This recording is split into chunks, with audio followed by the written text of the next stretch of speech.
Eh, kita kembali lagi ke pembelajaran ekonomi untuk kelas 11 di bab terakhir, yaitu kebijakan fiskal dan moneter. Nah, kita melanjutkan dari video sebelumnya, di mana video sebelumnya kita udah bahas tentang kebijakan moneter ya. Dan sekarang kita akan bahas lebih lanjut tentang kebijakan fiskal, di mana kita ketahui ya, kebijakan fiskal adalah kebijakan yang dilakukan oleh pemerintah melalui Kementerian Keuangan dalam hal sisi anggaran, yang mengontrol jumlah anggaran pendapatan dan juga mengontrol dari pembelanjaan di sisi pengeluaran pemerintah gitu ya. Oke, jadi sebelum ke sana kan kita ingat nih, kita ingat bahwa salah satu komponen dari penghitungan pendapatan nasional itu kan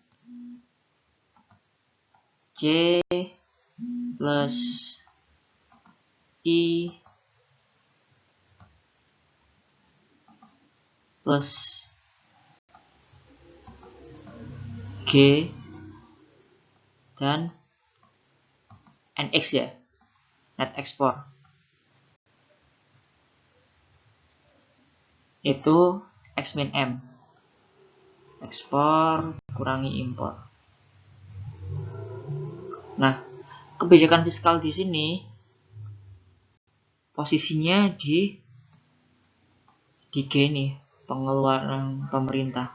Jadi dia mengontrol pendapatan pemerintah. Pendapatan pemerintah itu TX ya, dari pajak. Kita anggap aja TX gitu. Dan G-nya ini pengeluaran pemerintah. Nah, kalau kita ngomong kebijakan fiskal, berarti kita nggak jauh-jauh dari dua hal ini. Pajak dan subsidi, kemudian anggaran pemerintah, pengeluaran dan pendapatan pemerintah. Oke, kita lanjut ke slide selanjutnya. Fiskal. Apa sih kebijakan fiskal itu? Jadi kebijakan fiskal adalah kebijakan anggaran. Kebijakan anggaran yaitu tindakan pemerintah dalam bidang anggaran belanja negara untuk mempengaruhi jalannya perekonomian. Jadi dia dalam mempengaruhi perekonomian, pemerintah juga bisa melakukan intervensi-intervensi atau melakukan langkah-langkah agar perekonomiannya tetap bagus gitu. Nah, di sini yang dimanfaatkan oleh pemerintah yaitu anggaran belanjanya, anggaran belanja dan anggaran pendapatannya. Nah, kalau pemerintah ingin ekonominya bagus-bagus saja, maka kebijakan fiskal dan kebijakan moneter itu harus sejalan atau harus beriringan gitu ya. Kalau kemarin kita udah ngomongin kebijakan fiskal di mana intinya yaitu jumlah uang beredar, kebijakan moneter yang intinya yaitu jumlah uang beredar, pemerintah dapat melakukan perbaikan kondisi ekonomi melalui pemanfaatan anggaran pendapatan belanja negaranya, APBN.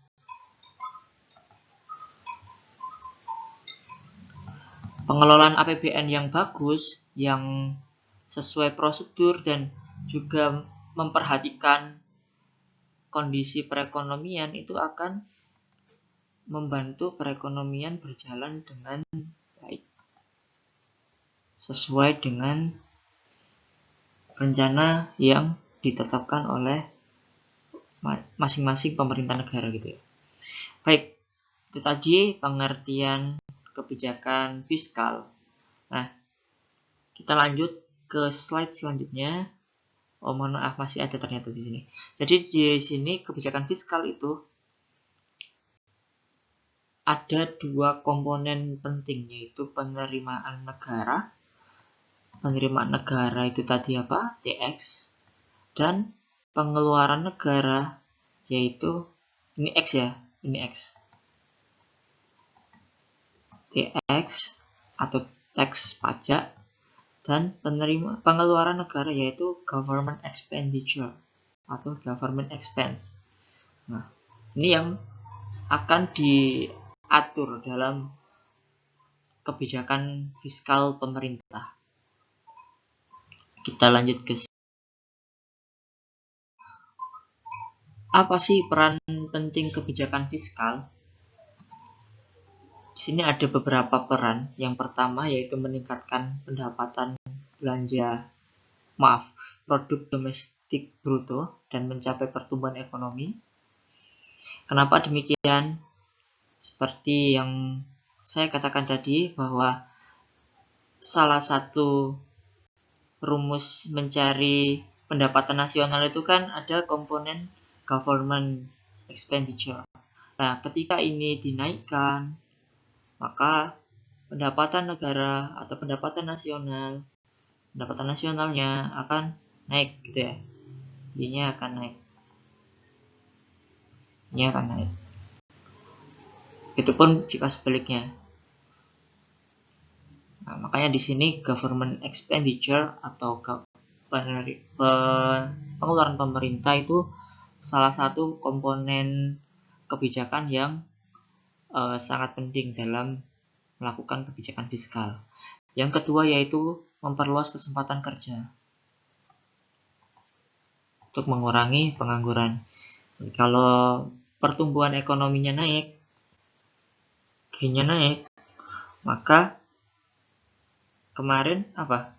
Kalau gainnya naik, maka akan menarik investor untuk berinvestasi. Nya akan naik. Nah, ketika ini naik, maka kesempatan kerjanya TKK-nya naik ya. TKK-nya naik. Ketika TKK naik, maka permintaan akan tenaga kerja itu meningkat.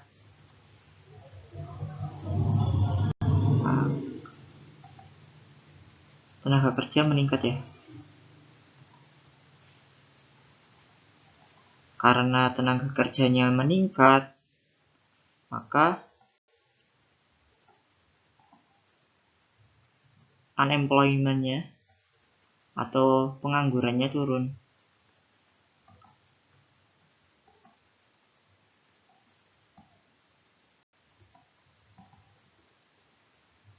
Unemployment-nya turun.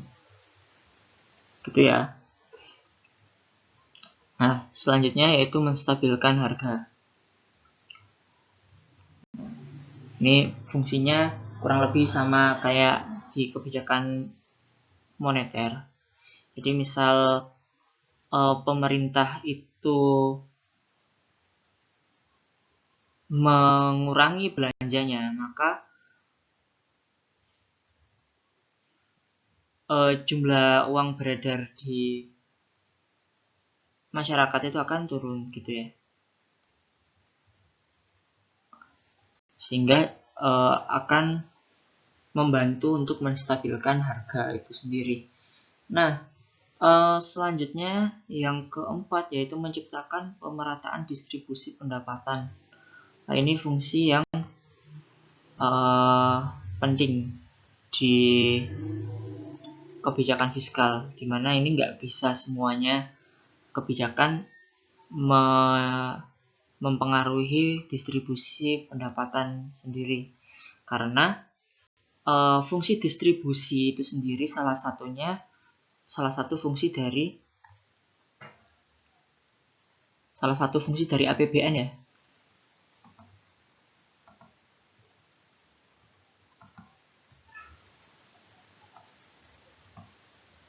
Nah, contohnya pemerintah dengan menaikkan pengeluaran pemerintahnya, pemerintah memberikan subsidi ke masyarakat, atau pemerintah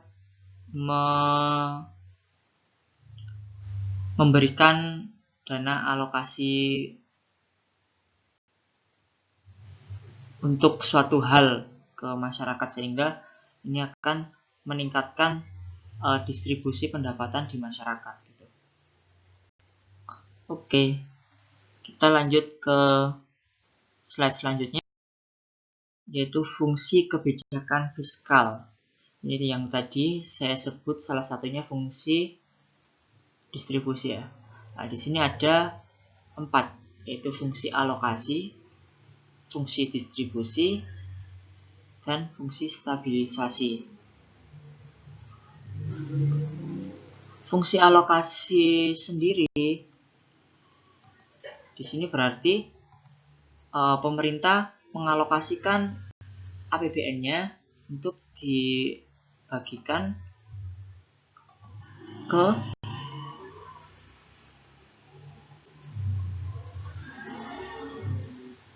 daerah-daerah atau ke kementerian-kementerian tertentu dalam menjalankan fungsinya gitu ya, fungsi alokasi. Kemudian yang kedua, fungsi distribusi. Nah, di sini gunanya yaitu yang tadi untuk memeratakan distribusi pendapatan atau distribusi anggaran ke berbagai sektor gitu ya. Dan yang ketiga yaitu fungsi stabilisasi. Fungsi stabilisasi di sini menjamin stabilitas ekonomi, salah satunya stabilitas harga tadi. Dan yang keempat yaitu fungsi pembangunan, di mana di sini kebijakan fiskal ini diharapkan mampu mendorong terjadinya pertumbuhan ekonomi. Karena ketika pertumbuhan ekonominya naik, maka secara agregat ekonominya akan membaik gitu ya. Ekonomi akan lebih baik. Ekonomi lebih baik. Ekonomi lebih baik artinya apa? Artinya akan banyak kesempatan kerja yang bisa dibuat, kemudian akan banyak kesempatan investasi yang akan masuk ke negara tersebut dan lain-lain gitu. Itu tadi ketiga fungsi kebijakan fiskal. Semoga kalian bisa memahaminya, dan jika ada kejanggalan silakan kalian bisa browsing dan menanyakan kepada saya, baik lewat personal message atau lewat grup yang sudah tersedia gitu ya. Selanjutnya kita ke slide instrumen kebijakan fiskal itu sendiri. Instrumen tadi apa? Instrumen adalah alat ya. Alat.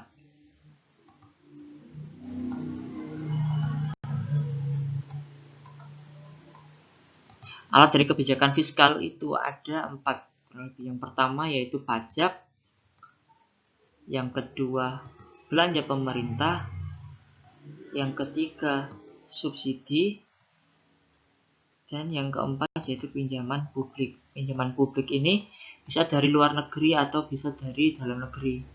Luar negeri atau dalam negeri.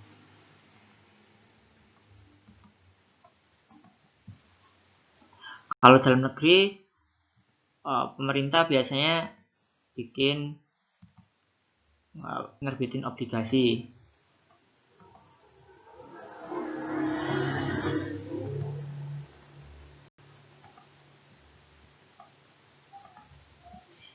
Obligasi atau sukuk gitu ya. Dan lain-lain.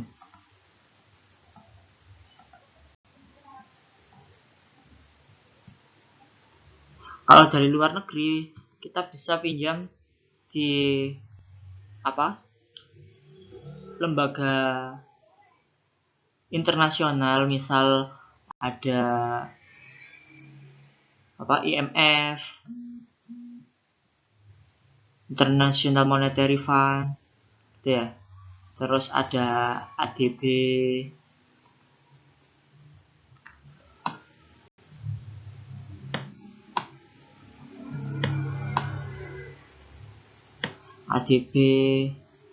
terus ada ISDB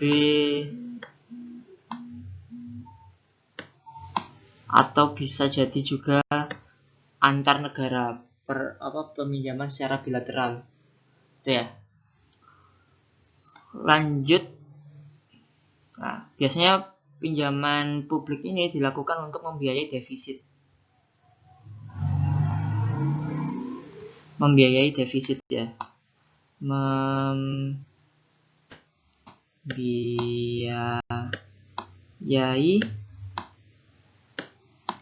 defisit dari neraca perdagangan, dimana ekspor kurang dari impor gitu ya. Dalam hal ini berarti suatu negara itu mengalami kekurangan devisa sehingga dia nggak bisa bayar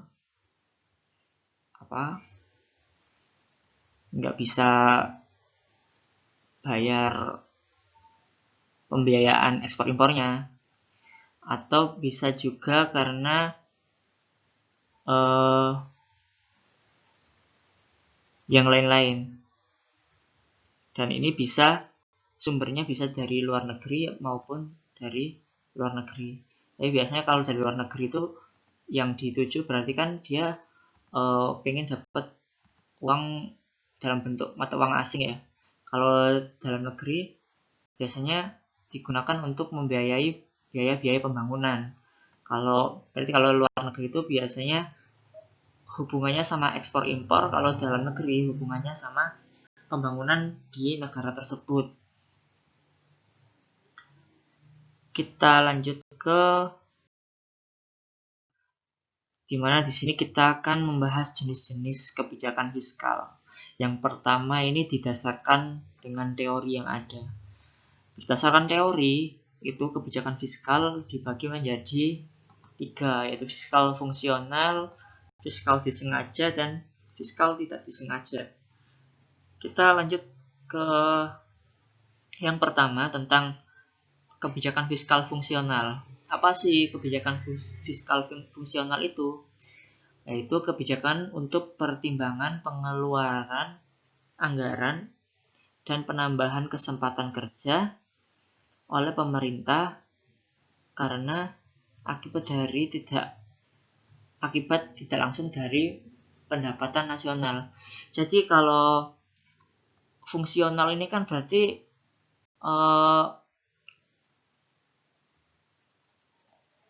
sesuai kebijakan fiskal yang disesuaikan.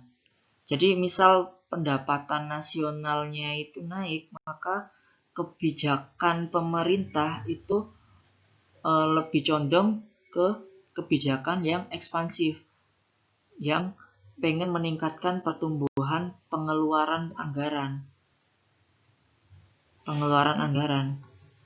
dan menambah kesempatan kerja. Karena di sini pendapatan nasionalnya itu diharapkan meningkat. Jadi fiskal fungsional ini secara sederhana ini berarti sesuai, misal pemerintah pendapatan nasional pengen dinaikkan, maka pengeluaran anggarannya harus ditambah sehingga kesempatan kerjanya meningkat karena terjadinya pertumbuhan gitu ya. Yang kedua yaitu kebijakan fiskal yang disengaja. Kebijakan ini dilakukan untuk mengatasi masalah ekonomi dengan sengaja mengubah anggaran. Jadi garis bawahnya sengaja mengubah anggaran. Jelas ya, misal ada masalah ekonomi, kemudian dilakukan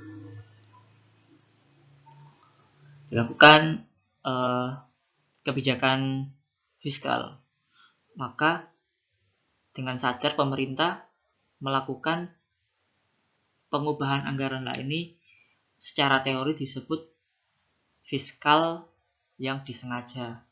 Dan yang ketiga yaitu kebijakan fiskal tidak disengaja. Maksudnya apa?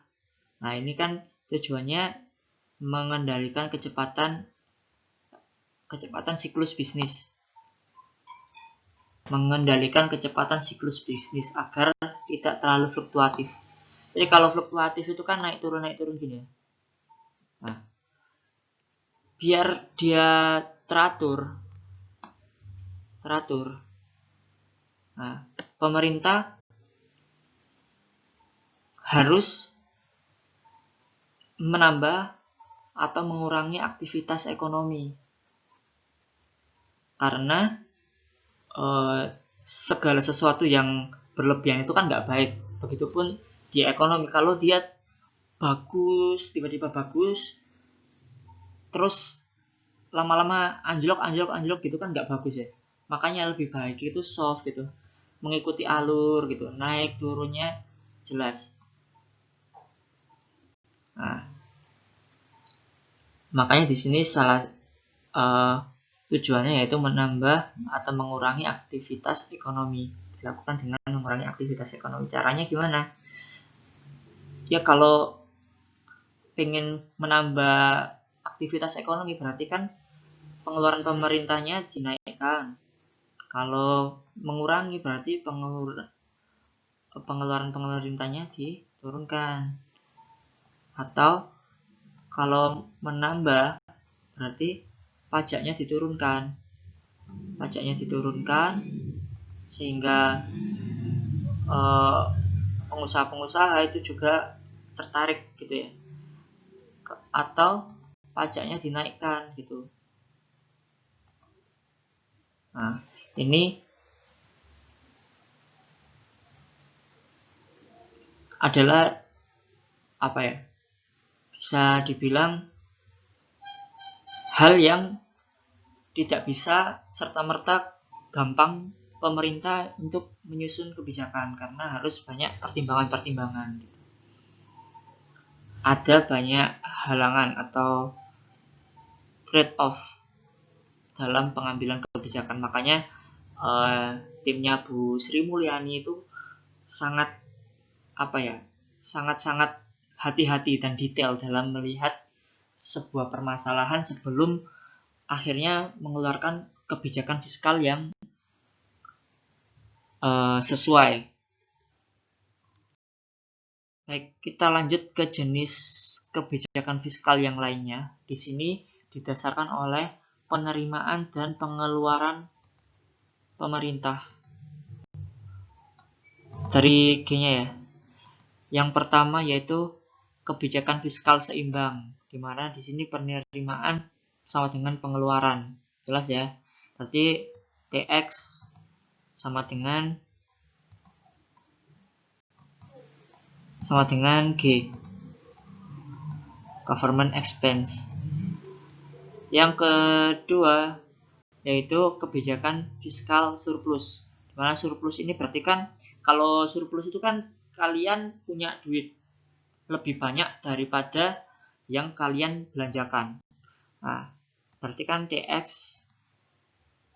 penerimaan pemerintah ini lebih besar dibandingkan government expense-nya atau government expenditure atau pengeluaran pemerintah.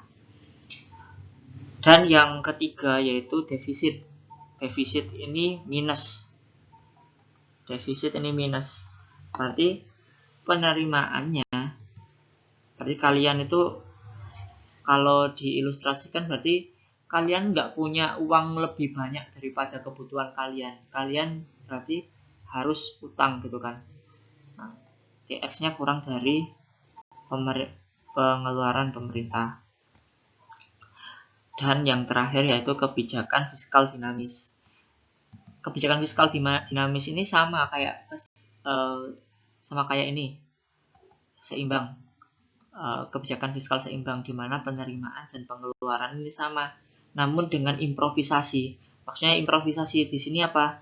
Jadi misal ada suatu kejadian atau pemerintah ingin menaikkan perekonomiannya, maka dia harus menaikkan kedua-duanya. Penerimaannya dinaikkan, DX-nya dinaikkan,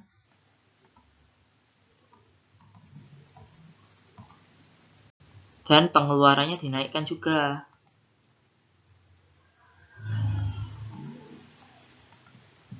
Gitu ya. Oke. Sampai di sini semoga kalian bisa memahaminya ya, jenis-jenis kebijakan fiskal. Oh ya, mohon maaf. Ternyata slide lagi tentang jenis kebijakan fiskal, yaitu didasarkan pada tujuannya, yaitu kebijakan fiskal ekspansif, dan kebijakan fiskal kontraktif. Di mana di sini tujuannya kalau kebijakan fiskal ekspansif itu untuk meningkatkan output perekonomian.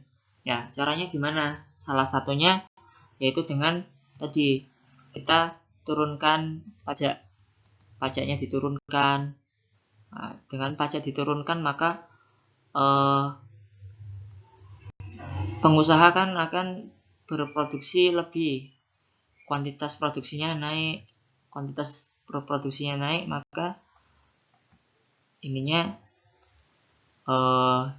PDB-nya naik gitu ya.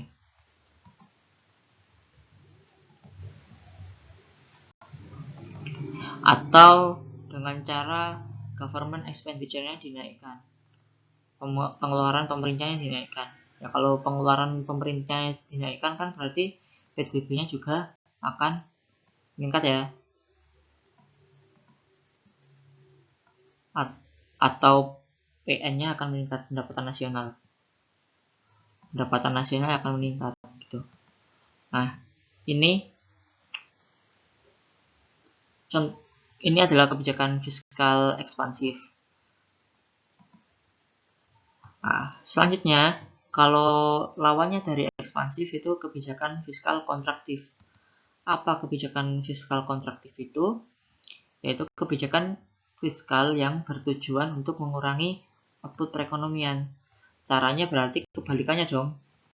Berarti dia kalau pengen outputnya berkurang, berarti contohnya pemerintah ngasih pajak yang gede ke perusahaan. Perusahaannya ini kan berarti Q-nya diturunin, Q-nya turun, dan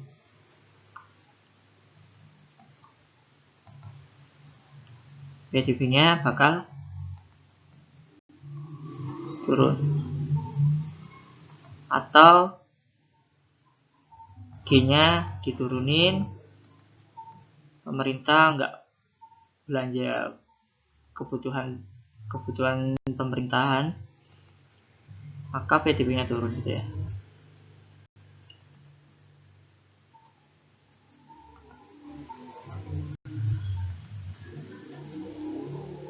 Nah, oh ya, satu lagi, ketika pengen melakukan kebijakan fiskal ekspansif ini juga pemerintah bisa ngasih subsidi.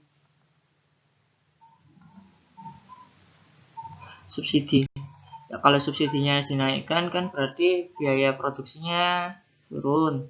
Biaya produksi turun, maka Q-nya naik, maka PDB-nya naik gitu ya.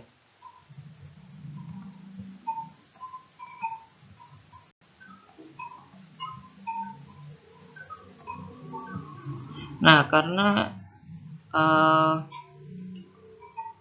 sebaliknya kalau pemerintah melakukan kebijakan kontraktif, maka pemerintah mendorong untuk mencabut subsidinya.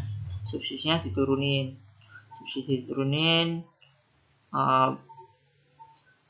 Perusahaan nggak bakal berproduksi banyak-banyak, Q-nya turun. Karena Q-nya turun, PDB-nya turun juga gitu ya.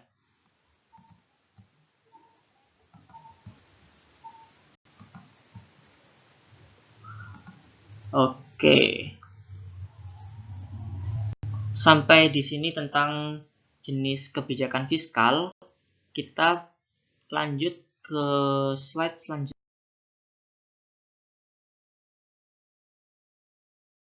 Tentang kebijakan selain dua kebijakan, yaitu non-fiskal dan non-moneter. Kebijakan yang selain fiskal dan selain moneter. Nah, ini berarti yang ngelakuin bisa dari pemerintah atau bisa dari swasta ya. Contoh kebijakannya yaitu yang pertama peningkatan produksi dan jumlah barang di pasaran. Nah, ini kan bisa dilakukan oleh siapa? Oleh perusahaan, gitu ya. Misal karena investasinya naik, maka produsen memproduksi lebih banyak barang di pasaran. Terus kebijakan pengupahan. Nah, ini upah ini juga merupakan kebijakan pemerintah yang bukan kebijakan fiskal ataupun kebijakan moneter. Namun ini juga berpengaruh pada perekonomian. Nah, kebijakan pengupahan yang memperhatikan upah real yang sudah mempertimbangkan inflasi. Ya. Yang ketiga yaitu pengendalian dan pengawasan harga. Nah, pengendalian dan pengawasan harga. Ini satu langkah sebelum kebijakan mengontrol harga ya. Kita harus pemerintah baik kementerian maupun Bank Indonesia ini melakukan pengendalian dan pengawasan harga. Jadi sebelum terjadi lonjakan inflasi, maka dicegah dulu. Jadi nggak sampai terjadi inflasinya terlalu dalam dan perekonomiannya tidak terlalu goyang karena suatu kondisi di perekonomian, salah satunya yaitu harga di masyarakat. Oke, itu tadi slide terakhir. Saya cukupkan sampai di sini, dan bab ini merupakan bab terakhir di semester 1. Semoga kalian bisa mendapatkan pelajaran yang baik-baik dari kelas ekonomi dan juga selamat mempersiapkan ulangan akhir semesternya. Oke. Wassalamualaikum warahmatullahi wabarakatuh. Sampai jumpa di video selanjutnya.